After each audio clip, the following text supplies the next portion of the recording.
Ang ritmikong tunog ng heart monitor ang tanging pumupunit sa nakabibinging katahimikan ng kwarto. Bepe, bepe, bepe. Bawat tunog ay tila isang martilyong paulit-ulit na pumupukpok sa dibdib ni Rina, isang malupit na paalala na ang mundong kanyang iningatan sa loob ng 5 taon ay anumang oras ay maaaring gumuho. Nakatitig lamang siya sa maliit na anyo sa ibabaw ng puting kama ng ospital. Si Maya. Ang kanyang si Maya. Ang kanyang buhay. Maputla ang mga pisngi nito na kanina lang ay mamula-mula pa sa sigla. Nakapikit ang mga mata nito na kanina lang ay kumikislap pa sa tuwa.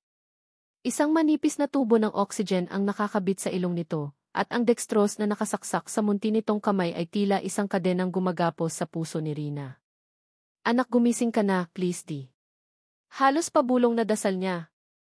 Naramdaman niya ang unti-unting panlalamig ng kanyang mga kamay, ang panginginig ng kanyang mga tuhod. Kaninang umaga lang, ang mundo ay perpekto. Ang samyo ng bagong timplang kape at mainit na pandesal ang bumabalot sa buong tikapihan ni Maya. Abalang-abala si Rina sa pag-aasikaso ng mga parokyano, ngunit ang kanyang mga mata ay palaging bumabalik sa isang sulok ng kapihan, kung saan ang kanyang 5 taong gulang na anak na si Maya ay seryosong-seryoso sa pagguhit. Isang bahaghari, isang bahay, at 3 figura ng tao na magkakawak kamay ang nabubuo sa puting papel. Mommy, look! It's you, me, and Tito Ninong Seth, masayang sigaw ni Maya, iwinawagayway ang kanyang obra maestra. Mumiti si Rina, isang ngiting umabot hanggang sa kanyang mga mata. Ang ganda naman yan, anak. Paborito mo talaga si Tito Ninong mo, ano? Bago pa man makasagot si Maya, isang pamilyar na boses ang narinig mula sa pintuan. Of course, paborito ako niyan. Ako yata ang pinakagwapong ninong sa buong Tagaytay. Sabay silang napalingon ni Rina. Nakatayo roon si Seth De Leon, suot ang kanyang karaniwang polo shirt at maong, may dalang isang malaking paper bag at may ngiti sa labi na kayang magpaliwanag sa pinakamadilim na araw. Tumakbo si Maya papalapit dito at niyakap ito ng mahigpit. Tito Ninong. Hello, gift princess, malambing na sabi ni Seth. Ginulo ang buhok ng bata bago ito binuhat. May dala ako para sayo. Inilabas ni Seth mula sa paper bag ang isang art kit na mas malaki pa sa ulo ni Maya. Kumislap ang mga mata ng bata sa tuwa. Iyon ang kanilang ritual. Si Seth, ang matalik na kaibigan ni Rina, ang arkitektong laging abala sa mga proyekto sa Manila pero palaging may oras para bumisita sa Tagaytay. Si Seth, ang ninong na higit pa sa isang tunay na ama kung magmahal kay Maya. Para kay Rina, si Seth ang kanyang sandalan, ang kapatid na hindi niya kailanman nagkaroon, ang paalala na sa kabila ng mapait na pagkakamali ng nakaraan, mayroon pa ring kabutihan sa mundo. Hindi mo naman kailangang laging may dalang regalo, sabi ni Rina habang pinapanood ang dalawa na masayang nagbubukas ng art kit sa mesa. Nag-angat ng tingin si Seth at sa isang saglit, nagtama ang kanilang mga mata. Sa mga matang iyon, nakita ni Rina ang pamilyar na pag-aalaga, isang klase ng pagtingin na sa kanya lang nito ibinibigay. Okay lang. Para namang hindi ko anak yan, biro nito, isang biro na 1,000 beses na niyang narinig, isang biro na palaging may kasamang bahagyang kirot sa kanyang puso. Ang kirot ng katotohanang si Seth ang perpektong ama na hindi kailanman magiging ama ng kanyang anak. Dahil si Maya ay bunga ng isang gabing pagkakamali, isang gabing pilit na niyang ibinaon sa limot. Ngunit ang perpektong umagang iyon ay biglang naging isang bangungot. Sa gitna ng tawanan, bigla na lang namutla si Maya. Binitawan nito ang krayola sa kanyang kamay. Mommy, ye. Mahinang tawag nito, bago biglang bumagsak ang mga mata at nawalan ng malay sa mga bisig ni Rina. Ang sumunod na mga pangyayari ay tila isang mabilis at malabong pelikula. Ang pagsigaw ni Rina. Ang pagtawag ni Seth ng ambulansya gamit ang kanyang cellphone. Ang pagmamadaling isinakay si Maya. Ang walang tigil na pag-iyak ni Rina sa loob ng ambulansya, habang si Seth ang mahigpit na nakahawak sa kanyang balikat, bumubulong ng mga salitang pampalubag loob na hindi naman niya maintindihan. At ngayon, narito sila. Sa malamig at puting kwarto ng ospital, naghihintay. Bumukas ang pinto at pumasok ang isang doktor na nasa mga edad 40, may seryosong mukha. Agad na napatayo si Rina, kasunod si Seth. Dosi, kumusta po ang anak ko? Anong nangyari sa kanya? Nanginginig ang boses ni Rina. Huminga ng malalim ang doktor. Maambrina, Sir Seth, base sa mga naunang pagsusuri, si Maya ay mayroong isang rare form ng acute hemolytic anemia. Ito po ay isang kondisyon kung saan ang sarili niyang immune system ang sumisira sa kanyang mga red blood cells. Kaya po siya biglang nanghina at nawalan ng malay. Parang binuhusan ng nagielong tubig si Rina. Hindi niya maintindihan ang lahat ng terminolohiya. Ang tanging naintindihan niya ay ang salitang kirer, at ang katotohanang may malubhang sakit ang kanyang anak. Anong-anong lunas, Doth? Gagaling pa po ba siya? Kailangan po natin siyang masalinan ng dugo kaagad para maging stable ang kondisyon niya. The problem is, her blood type is O negative, at dahil sa kanyang kondisyon, kailangan natin ng dugo mula sa isang donor na may specific genetic markers para hindi ito i-reject ng katawan niya. We are running low on this specific type. Kunin niyo ang dugo ko, Dothy, mabilis na sabi ni Rina. Kahit gaano karami. O negative din ako. Umiling ang doktor. Sinubukan na po namin, ma'am. Hindi po tugma ang dugo ninyo para sa pagsasalin dahil sa antibodies na nakita sa inyo. Ibang-iba po ang kaso ni Maya. Gumuho ang mundo ni Rina. Paanong nangyari iyon? Ang sarili niyang dugo ay hindi pwedeng ibigay sa sarili niyang anak. Napahagulgol siya. Naramdaman niya ang kamay ni Seth sa kanyang likod, marahan itong hinahaplos. Dothy, nagsalita si Seth, kalmado ngunit may diin ang boses. Ako po. O negative din ako. Test me. Please. Tumingin ang doktor kay Seth, may bahid ng pag-asa sa mukha nito. Sige po, sir. Let's run the test immediately. Samahan po ninyo ako. Sumunod si Seth sa doktor, ngunit bago tuluyang lumabas ay lumingon ito kay Rina. Magiging okay ang lahat, Rina. Pangako. Babalikan kita. Naiwan si Rina sa loob ng kwarto, yakap ang sarili, nakatingin sa natutulog na si Maya. Ang tanging pag-asa niya ngayon ay nakasalalay sa dugo ng kanyang matalik na kaibigan. Ang lalaking laging nandyan para sa kanila. Ang lalaking minsan na niyang pinangarap bago pa sirain ng isang gabing iyon ang lahat. Ang paghihintay ang pinakamatinding kalbaryo. Bawat minuto ay tila isang oras. Bawat anino sa labas ng pinto ay nagpapatindig ng kanyang balahibo. Matapos ang halos 2 oras na para bang walang katapusan, bumalik ang doktor. Ngunit sa pagkakataong ito, iba ang ekspresyon sa mukha nito. Hindi lang ito seryoso. May halong pagkalito. At pagtataka. Napatayo muli si Rina. Doth? Kumusta po? Pwede po ba si Seth? Tumango ang doktor, ngunit ang mga mata nito ay hindi nakatingin sa kanya, kundi nakapako kay Seth na kasunod lang nito. Opo, ma'am. He's a perfect match. Sobrang perfect, in fact. Nakahinga ng maluwag si Rina. Isang mainit na agos ng pasasalamat ang dumaloy sa kanyang buong katawan. Salamat sa Diyos. Salamat, Seth. Salamat. Ngunit hindi ngumiti si Seth. Nanatili itong nakatayo sa likod ng doktor, ang mukha ay mas maputla pa kaysa kay Maya. May isa pa po kaming bagay na dapat ipaalam sa inyo, pagpapatuloy ng doktor, maingat na pinipili ang mga salita. Bilang standard procedure ng ospital para sa mga non-related critical transfusions, nagsasagawa po kami ng mabilisang EKG compatibility test para masigurong walang magiging komplikasyon sa hinaharap. Para lang po ito sa aming records. Hindi na naintindihan ni Rina ang sinasabi ng doktor. Ang mahalaga ay ligtas na si Maya. Okay po, Doth. Just saved you my daughter. Huminga ng malalim ang doktor. Itinuon nito ang kanyang mga mata kay Rina, isang puhad na puno ng pagkalito at isang katotohanang hindi niya inaasahan. Maambrina, ayon sa resulta ng EKG test. Huminto ito saglit, tila hinahanap ang tamang paraan para sabihin ang isang bagay na imposible. Ayon sa resulta si Sir Seth po ang ama ng bata. Ang ritmikong tunog ng heart monitor ay biglang nawala. Ang tanging naririnig na lang ni Rina ay ang ugong sa loob ng kanyang tainga. Ang kanyang mga mata ay nanlalaki, lumilipat mula sa seryosong mukha ng doktor patungo sa namumutlang mukha ni Seth. Nakita niya ang takot, ang sakit, at ang pagkakasala sa mga mata ng kanyang matalik na kaibigan. Ang lalaking sumumpang poprotektahan siya. Ang lalaking kasama niya sa lahat ng hirap. Ang lalaking naglihim sa kanya sa loob ng 5 taon. Ang mga salita ng doktor ay parang isang bombang sumabog sa loob ng kwarto, at si Seth ang nasa sentro ng pagsabog. Wala siyang marinig. Wala siyang makita kundi ang mukha ni Rina. Nakita niya ang bawat yugto ng pagbabago nito sa loob lamang ng ilang segundo. Ang paunang pagkalito, ang dahan-dahang pag-akyat ng pagkaunawa, at ang huli, ang ganap na pagkawasak ng kanyang mga mata. Para siyang isang salamin na binasag at pinulbos hanggang sa maging pinong-pino. Si Sir Seth po ang ama ng bata.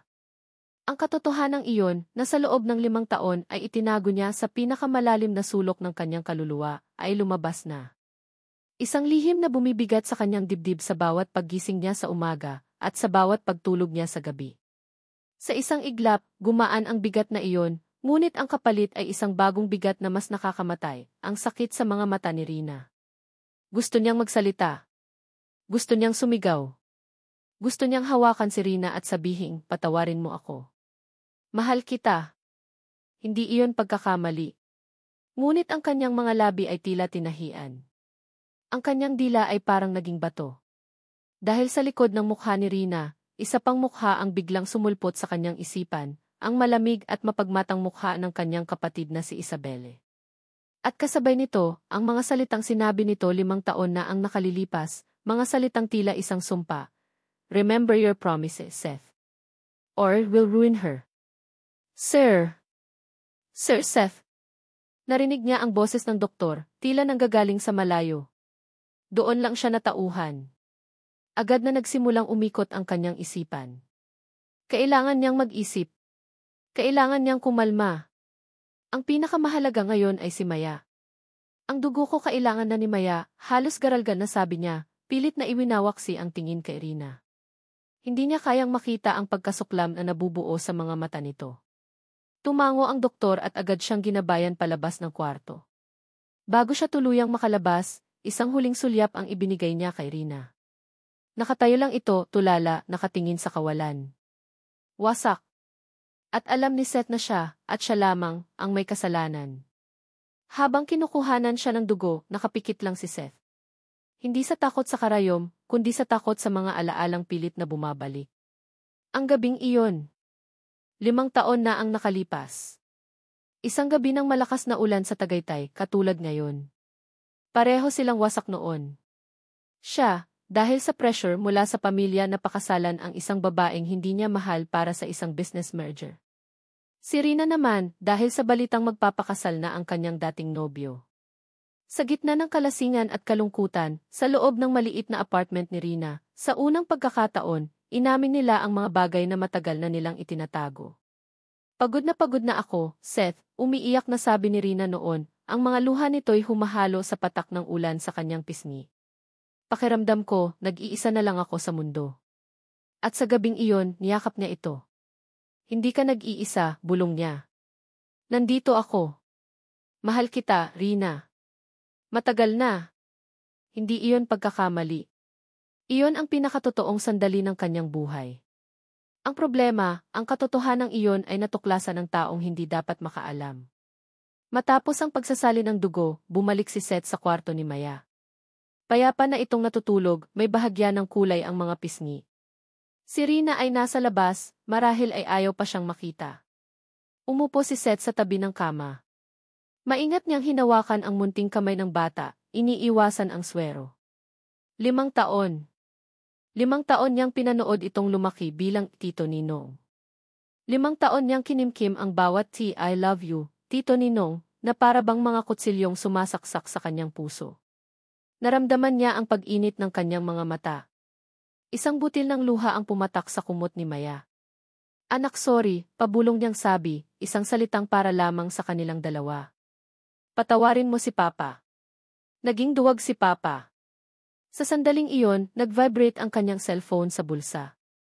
Nang tingnan niya ang screen, nanlamig ang kanyang buong katawan. At Isabel calling. Napatayo siya at lumabas ng kwarto, sinagot ang tawag sa isang tahimik na pasilyo. Hello?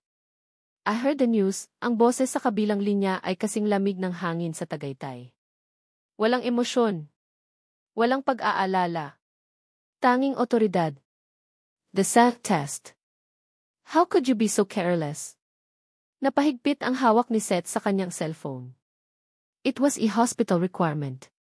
Wala akong magagawa. Ate, si Mayad. Don't care about the child, putol ni Isabel. I care about this family's name. I care about the promise you made. Huminga ito ng malalim. I am on the way there. Don't you dare do anything stupid, Seth. Huwag na huwag kang aamin sa kahit ano. Let me handle this. Remember your promise. Click. Pinatay na nito ang tawag.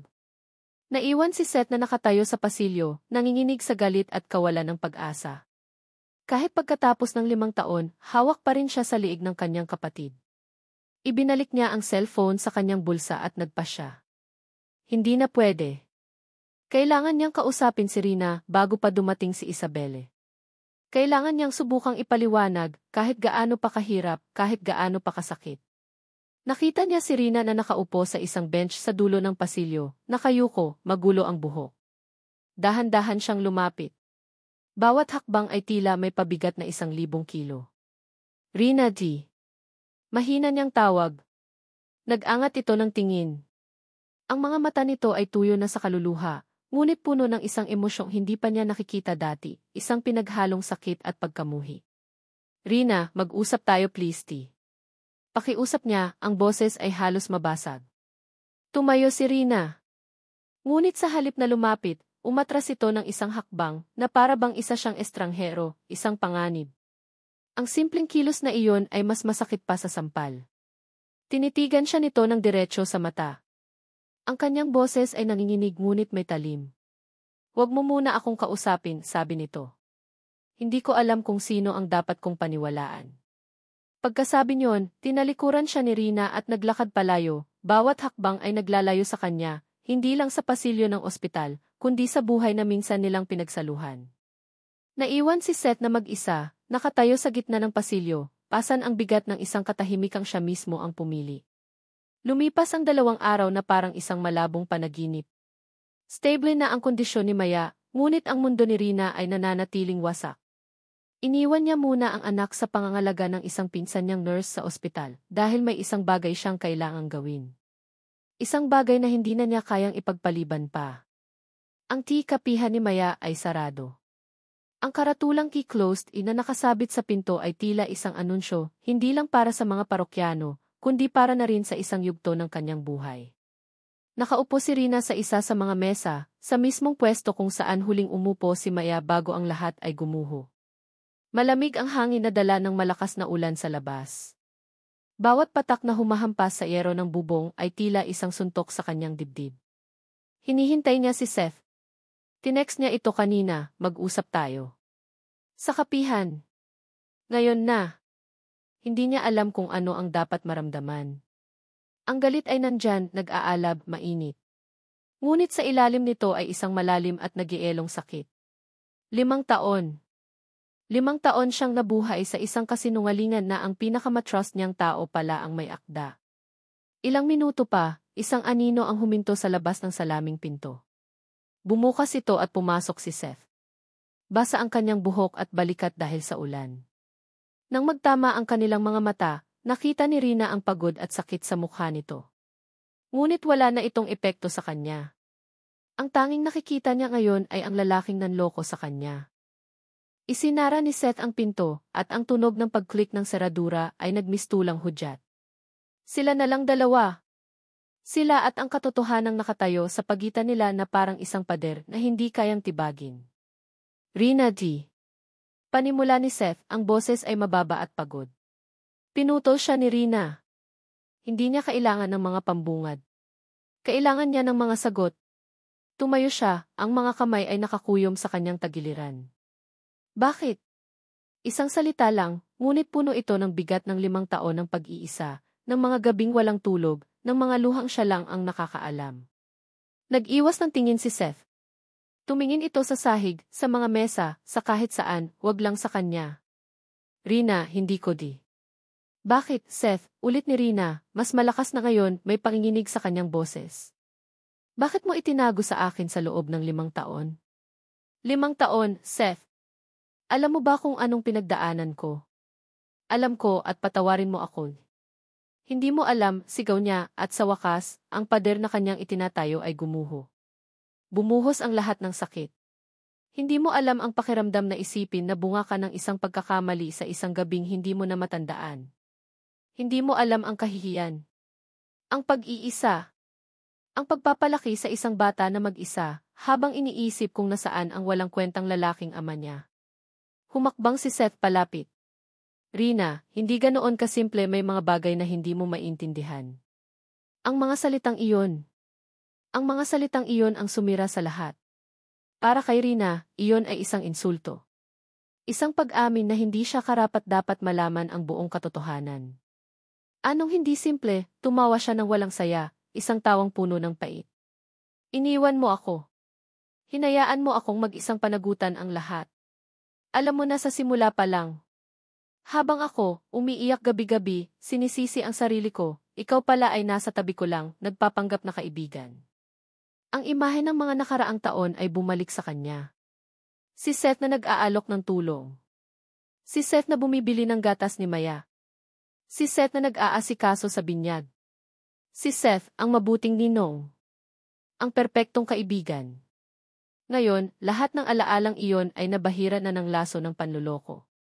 Ang lahat ng kabaitan niya ay isa na lang malaking pagpapanggap. Bakit mo hinayaan? Tanong ni Rina, ang bawat salita ay tila isang saksak sa sarili niyang puso. Bakit mo hinayaang isipin ko na isa akong babaeng walang halaga, na nagpabuntis sa isang gabi lang? Bakit mo hinayaang kamuhian ko ang sarili ko? Habang ikaw, komportable sa papel mo bilang best friend. Bilang anghel na tagapagligtas. Ang sakit, Seth, ang sakit-sakit. Nakita niya ang pagtulo ng luha sa mga mata ni Seth. Ngunit huli na ang lahat. Rina, maniwala ka sa akin, may dahilan. Isang mabigat na dahilan. Hindi kita kayang saktan. Hindi saktan, napasigaw na siya sa galit. Anong tawag mo dito? Pinatay mo ako araw-araw sa loob ng 5 taon nang hindi ko nalalaman. Mas gugustuhin ko pang malaman ang totoo noon at kamuhian ka, kaysa mabuhay sa ganitong kasinungalingan at ituring kang isang kaibigan. Itinulak niya ito sa dibdib, ngunit hindi ito natinag. Umalis ka na. Umalis ka na sa buhay namin. Rina, please pakinggan mo ako. Pagmamakaawa nito, hinawakan ang kanyang braso. Marahas na iwinaksi ni Rina ang kamay nito. Ang paghawak nito ay parang apoy na pumapaso sa kanyang balat. Tinitigan niya ito ng diretsyo sa mga mata, ang lahat ng pagmamahal at pagtitiwala na minsan niyang naramdaman para dito ay naglaho na, napalitan ng isang malamig at basag na kawalan. Tapos na tayo, Seth, deklara niya, ang boses ay kalmado na sa isang nakakatakot na paraan. Hindi lang bilang magkaibigan. Tapos na ang lahat. Pagkasabi niyon, tumalikod siya. Ayaw na niyang makita pa ang mukha nito. Narinig niya itong bumuntong hininga, isang tunog ng pagkatalo. Narinig niya ang mga yabag nito papalayo. Narinig niya ang pagbukas at pagsara ng pinto. Nang siya na lang ulit ang mag-isa sa loob ng kapihan, kasama ang walang tigil na pagpatak ng ulan, doon na siya tuluyang nanghina. Napasandal siya sa isang mesa, at ang kanyang mga tuhod ay bumigay. Napaupo siya sa sahig, niyakap ang sarili at umiyak. Umiyak siya hindi dahil sa galit, kundi dahil sa mga sirang pangarap, sa nasayang natiwala, at sa katotohanang ang taong pinakamalapit sa kanyang puso ang siyang nagbigay sa kanya ng pinakamalalim na sugat. Ang itim at makintab na Mercedes-Benz ay marahang huminto sa tapat ng isang maliit na kapihan. Mula sa loob, tinitigan ni Isabel de Leon ang pangalan ng lugar na nakapinta sa isang tabla ng kahoy, kapihan ni Maya. Napangiti siya ng mapait. Ang pangalan pa lang ay simple at probinsyana, tila isang dumi sa isang mamahaling tela. Ito ba ang lugar na muntik nang sumira sa lahat ng pinaghirapan ng kanilang pamilya? Bumaba siya ng sasakyan, suot ang isang itim na business suit na tila hindi nababagay sa simpleng paligid ng Tagaytay. Ang bawat hakbang niya sa basang semento ay may bigat at otoridad. Hindi siya naparito para magbakasyon. Narito siya para maglinis ng kalat. Isang kalat na 5 taon nang dapat na itapon. Naabutan niya si Seth na nakatayo sa labas ng kapihan, nakasandal sa pader, tila isang basang sisiw na naghihintay sa kawalan. Ang itsura nito ay nagdulot ng inis kay Isabel. Ang kahinaan. Iyon ang laging problema ni Seth. Masyadong malambot ang puso. Look at you, bungad ni Isabel, ang boses ay kasing talim ng yelo. Is this what she does to you? Makes you wake? Hindi sumagot si Seth. Tumingin lang ito sa kanya, ang mga mata ay puno ng pagod at isang kislap ng pagsalungat na ngayon lang niya nakita. Ate, huwag mo siyang saktan. Tumawa si Isabel, isang maikling tawang walang saya. Ako. Sasaktan siya. Seth, I am here to fix your mess. The mess you made 5 years ago, and the mess you made again 2 days ago. Hindi ka ba natututo? Hindi pagkakamali ang nangyari, giit ni Seth. It was a liability, mabilis na sagot ni Isabel, na para bang isang CE na tinatasa ang isang masamang investment. As collateral damage waiting to happen. At nangyari na nga. But lucky for you, your sister is here. Humakbang siya palapit, inayos ang kwelyo ng polo shirt ni Seth. I will handle this. Magpunta ka sa kotse at maghintay. At huwag na huwag mong isipin na suwayin ako. Isipin mo ang pamilya, Seth. Isipin mo ang pangalan natin. Nakita niya ang pagtatalo sa mga mata nito, ngunit sa huli, tulad ng dati, nanalo ang pagiging isang delyon. Tumango ito ng dahan-dahan, tinalikuran siya, at naglakad patungo sa sasakyan. Panalo na naman siya. Habang pinapanood niya ang kapatid na papalayo, bumalik sa isipan ni Isabel ang umagang iyon, 5 taon na ang nakalipas. Nag-aalala siya dahil hindi umuwi si Seth sa kanilang rest house. Hinanap niya ito at natagpuan sa apartment ng babaeng iyon. Nakita niya ang dalawa na magkayakap sa sofa, tulog pa. Nakita niya ang saya at kapayapaan sa mukha ng kanyang kapatid, isang kapayapaan na alam niyang magiging isang malaking gulo. Sa isip ni Isabel, mabilis na tumakbo ang mga kalkulasyon. Ang business merger na nakasalalay sa pagpapakasal ni Seth sa anak ng kanilang kasosyo. Ang reputasyon ng kanilang pamilya. Ang kinabukasan ng De Leon Corporation. Lahat ng iyon ay nakataya sa isang simpleng babae na walang maibubuga. Sa sandaling iyon, nagpasya siya. Kailangan niyang putulin ang problema habang maliit pa. Hinarap niya si Seth, ginamit ang lahat ng alas niya, ang utang na loob nito sa pamilya, ang pangarap ng kanilang yumaong ama, ang kinabukasan ng daan-daang empleyado nila. At nangako si Seth. Isang pangako ngayon ay nasira na. Iwinaksi ni Isabel ang alaala. Trabaho lang ito. Huminga siya ng malalim, isinuot ang isang maskara ng pag-aalala at simpatya, at kumatok sa pinto ng kapihan. Bumukas ang pinto at bumungad sa kanya si Rina. Magulo ang buhok nito at mugto ang mga mata, ngunit may tapang sa tindig nito. Tinitigan siya nito, naghihintay. Rina Cruz, tanong ni Isabel, ang boses ay malambing at puno ng pagsisisi. Ako si Isabel De Leon. Kapatid ni Seth. Pwede ba tayong mag-usap? Tumango si Rina at pinapasok siya. Umupo sila sa isang maliit na mesa. Ang katahimikan ay mabigat. Rina, Panimula ni Isabel na para bang hirap na hirap siyang magsalita. Hindi ko alam kung paano magsisimula. Pero nandito ako para humingi ng tawad. Sa ngalan ng kapatid ko. Sa ngalan ng pamilya namin. Nakita niya ang pagkalito sa mga mata ni Rina. Maganda. Ang pain ay gumagana. Hindi ko alam na may nangyari pala sa inyo, hanggang sa sinabi niya sa akin kinabukasan. Pagpapatuloy ni Isabel, ang bawat salita ay maingat na pinili, isang obra ng panlilinlang. Ang totoo niyan, lasing lang talaga si Seth noon. Sobrang nadala lang siya sa problema niya. Tumingin si Isabel kay Rina, ang kanyang mga mata ay puno ng peking awa. Kinabukasan, kinausap ko siya. Tinanong ko kung ano ang plano niya. At sinabi niya sa akin na, Rina, I'm so sorry, sinabi niya na isa ka lang pagkakamali. Nakita ni Isabel ang pagbabago. Nawala ng lahat ng kulay ang mukha ni Rina. Ang tapang sa tindig nito kanina ay biglang naglaho na para bang isa siyang manikang nabalian ng PC. Ngunit hindi pa tapos si Isabel. Kailangan niyang siguraduhin. Kailangan niyang patayin ang lahat ng pag-asa.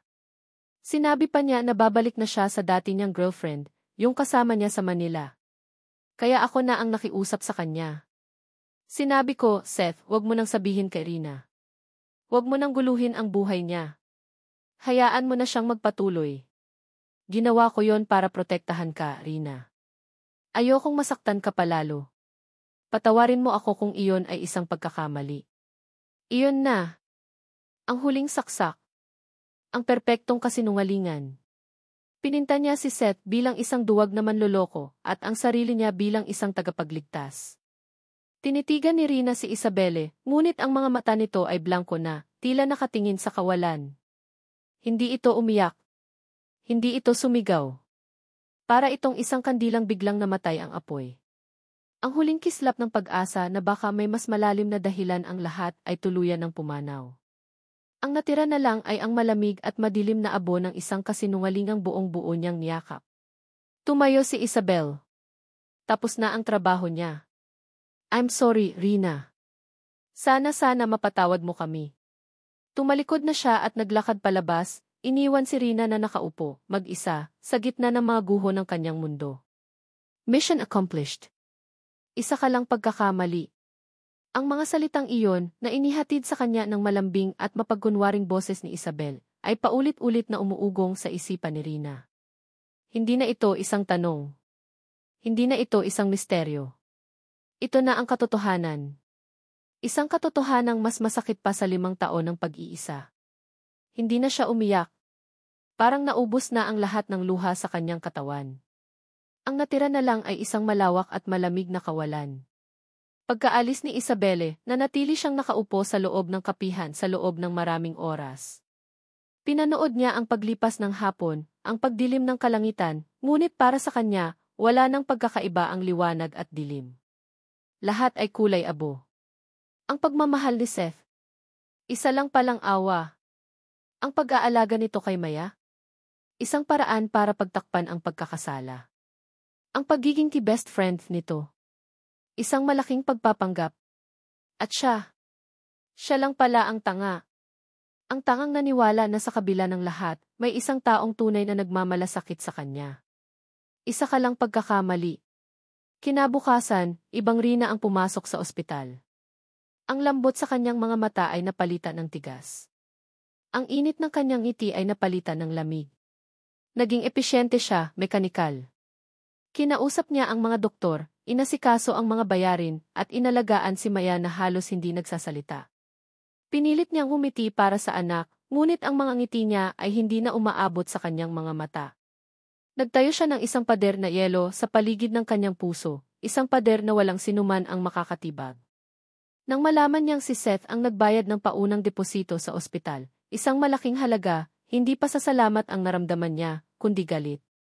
Ito ba ang paraan nito para bayaran ang kanyang kasalanan? Pera. Kinuha niya ang lahat ng kanyang ipon, umutang sa ilang kamag-anak, at ibinalik ang eksaktong halaga sa bangko ni Seth sa pamamagitan ng bank transfer na may kasamang mensahe, bayad na ako. Huwag ka nang mag-abala pa. Pagkalabas ni Maya sa ospital, mas lalong tumibay ang kanyang desisyon. Kailangan niyang putulin si Seth sa kanilang buhay. Habang buhay. Para sa kapakanan ni Maya. Para sa kapakanan niya. Hindi niya kayang mabuhay na araw-araw ay nakikita ang lalaking isang paalala ng kanyang pinakamalaking katangahan. Isang hapon, habang naglalaro si Maya sa loob ng bahay, may kumatok sa pinto. Nang buksan ito ni Rina, bumungad sa kanya si Seth. May dala itong isang malaking teddy bear na kulay rosas. Ang mukha nito ay puno ng pag-aalala at pag-asa. Rina, kamusta na si Maya? Tanong nito, ang boses ay tila nag-aalangan. Pwede ko ba siyang makita? Tinitigan siya ni Rina, ang mukha ay walang emosyon. Hindi niya ito pinapasok. Hinarangan niya ang pinto gamit ang kanyang katawan. Umuwi ka na, Seth, sabi niya, ang boses ay kasing lamig ng hangin sa labas. Nakita niya ang gulat at sakit sa mga mata ni Seth. Rina, please, gusto ko lang siyang makita. 5 minuto lang. Hindi, matigas niyang sagot. Bakit? Anong nangyari? Rina, nag-usap na tayo, di ba? Akala ko di. Nag-usap na tayo, putol ni Rina, isang mapait na ngiti ang sumilay sa kanyang mga labi. Hindi, Seth. Ikaw ang nakipag-usap. Ako, nakinig lang. At pagkatapos, nakausap ko ang ate mo. Sa pagbanggit niya kay Isabelle, nakita ni Rina ang pagbabago sa mukha ni Seth. Ang pag-asa ay napalitan ng takot. At sa sandaling iyon, nakumpirma ang lahat. Totoo nga. Totoo ang lahat ng sinabi ni Isabel. Kaya pala, sabi ni Rina, tumatango-tango na parang baliw. Kaya pala hindi ka makasagot ng diretsyo. Dahil totoo. Totoo na isa lang akong pagkakamali para sa'yo. Hindi. Rina, hindi totoo yan. Huwag kang maniwala sa kanya, desperadong sabi ni Seth, sinusubukang humakbang palapit, ngunit umatras si Rina. Huwag ka nang bumalik dito, sabi ni Rina, ang bawat salita ay may bigat ng isang pinal na hatol. Hindi ka kailangan ni Maya. Hindi ka namin kailangan. Rina, anak ko siya. May karapatan ako. Karapatan, tumawa si Rina, isang tawang puno ng lason. Nasaan ang karapatan na iyan 5 taon na ang nakalipas? Nasaan ka noong nagsusuka ako gabi-gabi? Nasaan ka noong hirap na hirap akong magtrabaho para lang may maipakain sa kanya? Nasaan ka, Seth? Nga pala nasa tabi ko lang, naglalaro sa papel ng isang mabuting kaibigan. Napayuko si Seth talo. Wala na siyang masabi. Alam ko na ang lahat, pagpapatuloy ni Rina, ang boses ay halos pabulong na ngunit puno ng kapaitan. Sinabi na sa akin ng ate mo. Ang kailangan mo lang gawin noon ay magsabi ng totoo. Pero pinili mong manahimik. Pinili mong magtago sa likod ng ate mo. At ngayon, huli na ang lahat. Tinaas niya ang kanyang kamay at dahan-dahang isinara ang pinto. Nakita niya ang desperasyon sa mukha ni Seth, ang pagmamakaawa sa mga mata nito, bago tuluyang maghiwalay ang kanilang mga mundo dahil sa isang piraso ng kahoy. Slam! Napasandal si Rina sa nakasarang pinto, ang kanyang mga binti ay nanginginig. Narinig niya ang mga yapak ni Seth na papalayo, mabagal, bago tuluyang naglaho. Sa loob ng kwarto, narinig niya ang boses ni Maya. Mommy, who was that? Was that Tito Ninong? Hindi sumagot si Rina. Dahan-dahan siyang napaupo sa sahig, ang likod ay nakasandal pa rin sa pinto. Niyakap niya ang kanyang mga tuhod, ibinaon ang kanyang mukha, at sa wakas, sa gitna ng katahimikan ng kanyang bahay, humagulgol siya. Umiyak siya ng walang tunog, isang pag-iyak na nagmumula sa pinakawasak na bahagi ng kanyang. Ang tunog ng pagsara ng pinto ay hindi lang isang tunog para kay Seth. Iyon ay isang hatol. Isang sentensya. Isang pader na mas matibay pa sa semento. Habang naglalakad siya palayo sa bahay ni Rina, sa ilalim ng kulimlim na langit ng Tagaytay, pakiramdam niya ay isa siyang multo. Isang multong naglalakad sa mga guho ng sarili niyang buhay. Alam ko na ang lahat. Sinabi na sa akin ng ate mo. Ang mga salitang iyon ni Rina ay paulit-ulit na tumatatak sa kanyang isipan. Ngayon, naiintindihan na niya. Hindi lang katahimikan ang kanyang naging kasalanan. Ang katahimikan niya ang naging sandata ni Isabel. Ginamit nito ang kanyang pananahimik para gumawa ng sarili nitong kwento, isang kwentong perpektong dinisenyo para sirain ang lahat. Napahinto si Seth sa gitna ng daan. Napatingala siya sa langit. Galit. Sa unang pagkakataon sa loob ng 5 taon, isang purong galit ang umakyat mula sa kanyang sikmura patungo sa kanyang dibdib. Galit sa kanyang kapatid. Galit sa kanyang pamilya. Pero higit sa lahat, galit sa kanyang sarili. Sa kanyang kaduwagan. Tama si Rina. Hinayaan niya ito. Hinayaan niyang isipin ni Rina na siya ay walang halaga. Hinayaan niyang lumaki ang anak niya nang wala siyang ginagawa. At para saan? Para sa pangalan ng pamilya? Para sa isang kumpanyang wala naman siyang pakialam? Hindi na. Tapos na. Sa sandaling iyon, isang desisyon ang nabuo sa kanyang isipan. Isang desisyon na matagal nang dapat niyang ginawa. Kung ang katahimikan niya ang sumira sa kanila, marahil ang katotohanan ang tanging paraan para subukang buuin muli ang mga piraso. Ngunit hindi sapat ang salita. Kailangan niya ng ebidensya. Kailangan niya ng patunay na hindi kasinungalingan ang pagmamahal niya. Imbes na bumalik sa kanyang kondo, minaneho ni Seth ang kanyang sasakyan pa Manila, diretso sa luma nilang bahay, ang bahay kung saan siya lumaki. Ang bahay na matagal na niyang hindi binibisita dahil sa masasakit na alaala. Ngayon, kailangan niyang harapin ang mga multo ng nakaraan para ipaglaban ang kanyang hinaharap. Pagpasok niya sa kanyang lumang kwarto, bumalot sa kanya ang amoy ng alikabok at mga lumang libro. Tila walang nagbago. Lahat ay nasa ayos, isang testamento sa pagiging metikuloso ng kanilang mga kasambahay. Ngunit para kay Seth, ang kwartong ito ay isang crime scene. Dito nagsimula ang lahat ng kanyang paghihirap. Sinimulan niyang halungkatin ang lahat. Mga lumang kabinet, mga kahon sa ilalim ng kama, mga aparador. Hinahanap niya ang isang bagay na halos nakalimutan na niya, isang bagay na itinago niya sa pag-aakalang hindi na niya kailanman gugustuhing makita muli. At doon, sa ilalim ng isang tumpok ng mga lumang architectural magazines, nakita niya ito. Isang maliit, kulay abo na notebook. Ang kanyang lumang journal. Nanginginig ang mga kamay niya nang buksan niya ito. Binalikan niya ang mga pahina, hanggang sa marating niya ang petsa, isang araw pagkatapos ng gabing iyon sa Tagaytay. At naroon nga, ang sulat. Isang sulat na isinulat niya para kay Rina, puno ng pag-asa at pananabik na hindi niya kailanman na ipadala. Isang sulat na ipinagbawal ni Isabel na ibigay. Dahan-dahan niyang binasa ang mga salita, ang sarili niyang sulat kamay na tila mula sa ibang tao, mula sa isang buhay na hindi nangyari. Rina. Hindi ko alam kung paano sisimulan ito. Siguro sa pagsasabing, mahal kita. Hindi ko alam kung kailan nagsimula, pero kagabi, habang yakap kita, alam kong iyon na ang pinakatotoong naramdaman ko sa buong buhay ko. Ang nangyari sa atin ay hindi pagkakamali. Para sa akin, iyon ang simula. Ang simula ng lahat. Huwag kang mag-alala. Haharapin ko ang lahat. Haharapin ko ang pamilya ko.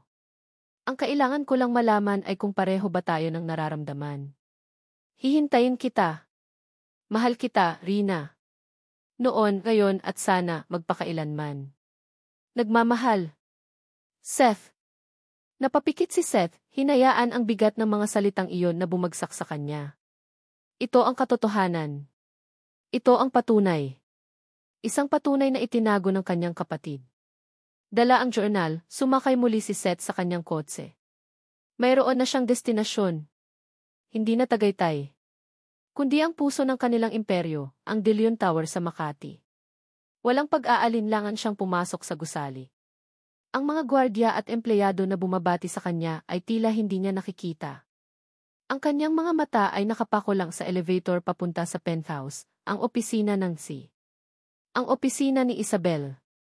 Hindi na siya kumatok. Dire-diretso siyang pumasok.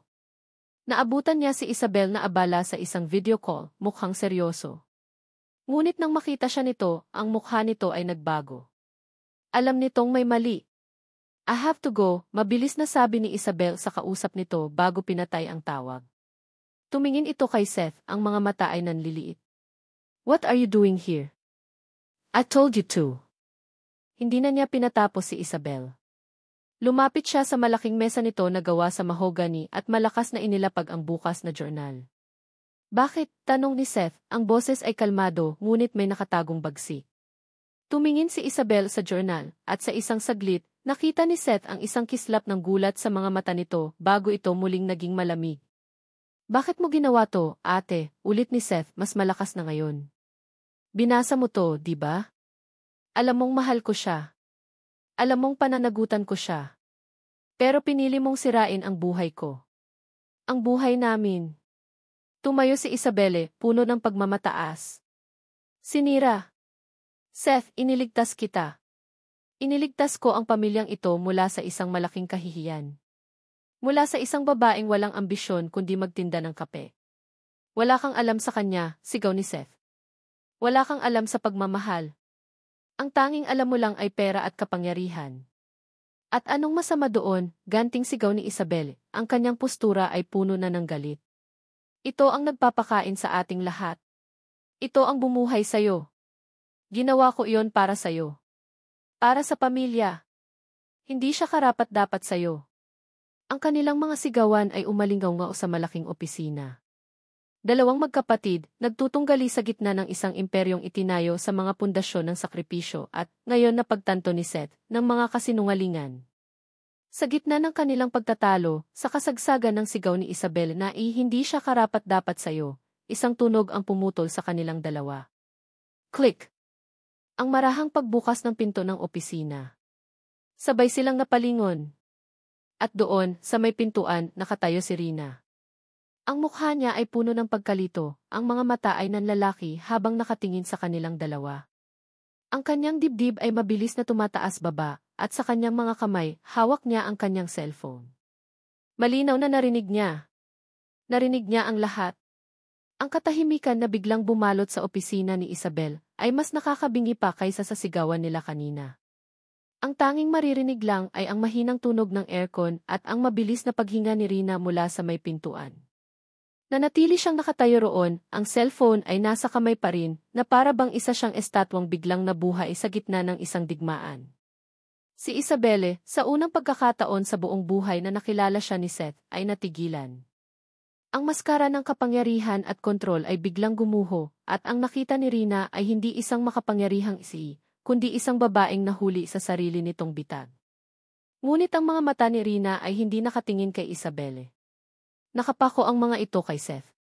At sa mga matang iyon, nakita ni Seth ang lahat, ang gulat, ang sakit, ang dahan-dahang pag-sink in ng katotohanan. Pagkatapos ay tumingin ito sa bukas na journal sa ibabaw ng mesa, sa sulat kamay na pamilyar dito. At doon, nagsimulang mamuo ang mga luha. Hindi alam ni Rina kung bakit siya naparito. Pagkatapos ng pag-uusap nila ni Isabelle, may isang bagay sa loob niya na hindi mapakali.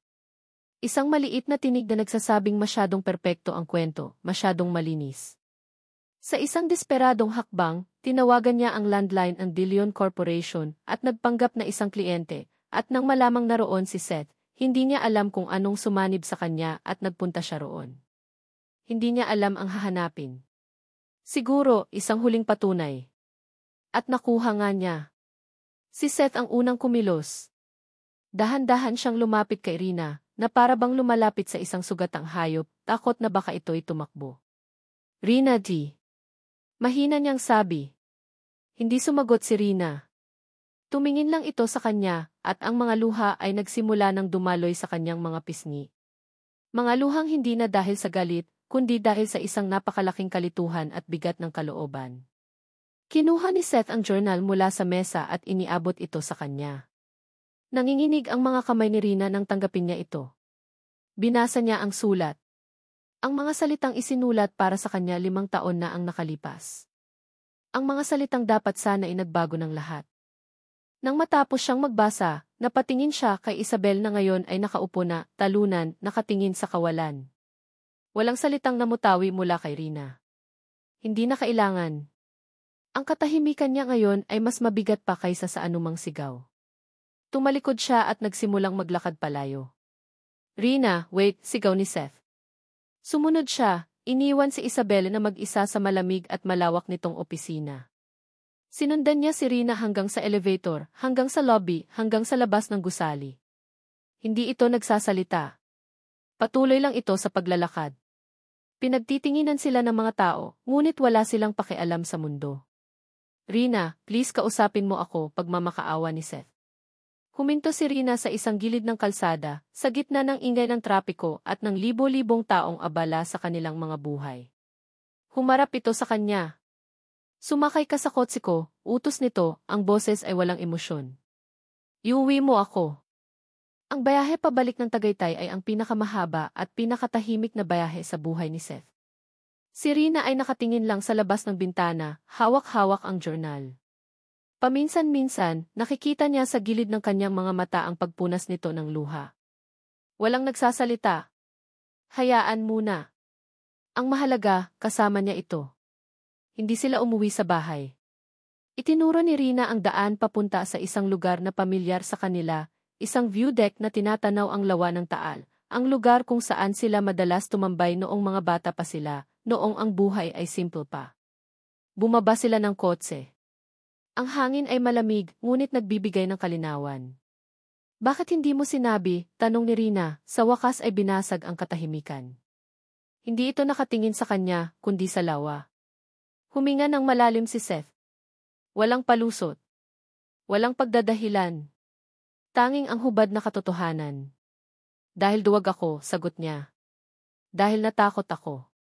Natakot ako sa ate ko, sa pamilya ko pero higit sa lahat, natakot akong masaktan ka. Akala ko, sa pananahimik ko, pinoprotektahan kita. Hindi ko alam na yun pala ang mas lalong pumatay sa iyo at sa atin. Ikinuwento niya ang lahat. Ang pressure, ang banta, ang bawat araw ng pagkukunwari na masakit din para sa kanya. Matagal na hindi nagsalita si Rina. Pinapanood lang niya ang paglubog ng araw sa likod ng bulkan. Hindi ko alam kung paano ka patatawarin, Seth, mahina niyang sabi. At hindi ko rin alam kung paano ko patatawarin ang sarili ko sa pagiging bulag. Tumingin ito sa kanya. Pero siguro pwede nating subukan. Ilang linggo ang lumipas. Walang nagbago ng biglaan. Ang sugat ay masyadong malalim para maghilom sa isang gabi. Ngunit may nag-iba. Ang pader na yelo sa paligid ni Rina ay unti-unting natutunaw. Isang hapon, sa kapihan ni Maya, abala si Seth sa pagtuturo kay Maya kung paano magdrawing ng isang kastilyo. Tumatawa ang bata sa bawat maling guhit ng kanyang ama. Ito na ang bago nilang normal. Dahan-dahan. Maingat! Lumapit si Rina, may dalang isang tray na may 3 tasa ng mainit na tsokolete. Ibinaba niya ito sa mesa. Umupo siya sa tabi nila, hindi sa pagitan nila, kundi sa tabi ni Seth. Pinanood niya ang dalawa. Ang kanyang anak. Ang ama ng kanyang anak. Ang kanyang matalik na kaibigan. Ang kanyang nawalang pag-ibig. Habang tumatawa si Maya, dahan-dahang iniabot ni Rina ang kanyang kamay at ipinatong ito sa kamay ni Seth na nasa ibabaw ng mesa. Napatingin si Seth sa kanya, ang mga mata ay puno ng pagtataka at pag-asa. Ngumiti si Rina, isang tunay na ngiti sa unang pagkakataon sa loob ng napakatagal na panahon. Isang ngiting umabot hanggang sa kanyang mga mata. Magsimula tayo ulit, bulong niya, sapat lang para marinig nilang dalawa. Tayong 3. Hinigpitan ni Seth ang hawak sa kamay niya, ang mga mata ay nag-uunahan sa pagluha dahil sa saya. Tumango siya, hindi makapagsalita. Tumingin si Maya sa kanilang magkahawak na kamay, pagkatapos ay sa kanilang mga mukha, at mumiti ito ng malapad, na para bang naiintindihan niya ang lahat. Ang pagpapatawad ay hindi isang destinasyon, kundi isang paglalakbay. At para sa kanila, ang paglalakbay na iyon ay ngayon palang nagsisimula. At dito nagtatapos ang makulay na kwento ng pag-ibig, sakit, at paghilom ni Rina, Seth, at ng kanilang munting anghel na si Maya. Mula sa kaibuturan ng aking puso, nais kong magpasalamat sa bawat isa sa inyo na walang sawang sumubaybay at nakiisa sa paglalakbay na ito. Ang pagsulat sa kwento ni Rina at Seth ay isang emosyonal na paglalakbay din para sa akin. Naramdaman ko ang bawat patak ng kanilang luha, ang bigat ng kanilang mga lihim, at ang init ng kanilang dahan-dahang paghilom. Nais kong lumikha ng isang salaysay na hindi lamang puro sakit at pighati, kundi isang salamin din ng katotohanang ang tunay na pag-ibig ay hindi palaging perpekto. Ang pag-ibig ay isang sakripisyo, isang pagpili na manatili kahit mahirap, at isang tapang na harapin ang katotohanan gaano man ito kapait. Ang pagpapatawad, tulad ng nakita natin kay Rina, ay hindi isang madaling ibigay, ngunit ito ang tanging susi na makapagpapalaya sa atin mula sa mga tanikala ng nakaraan. At higit sa lahat, ang pag-asa, na kahit sa pinakamadilim na gabi ng ating buhay, palaging may sisikat na araw kinabukasan. Ngayon, nais kong marinig ang inyong mga tinig. Ano ang pinakapaborito ninyong eksena? Anong aral ang pinakanumatak sa inyong mga puso? Mangyaring ibahagi ninyo ang inyong mga saloobin sa comment section sa ibaba. Ang bawat isa sa inyong mensahe ay mahalaga at nagbibigay inspirasyon sa akin na magpatuloy sa paglikha ng mga kwentong tatatak sa ating mga puso. Hanggang sa ating muling pagkikita sa susunod na kwento. Ako po ang inyong lingkod, ang inyong tagapagsalaysay, na laging nagpapaalala na sa bawat pagsubok, may pag-asa, at sa bawat sakit, may paghilom. Maraming salamat po.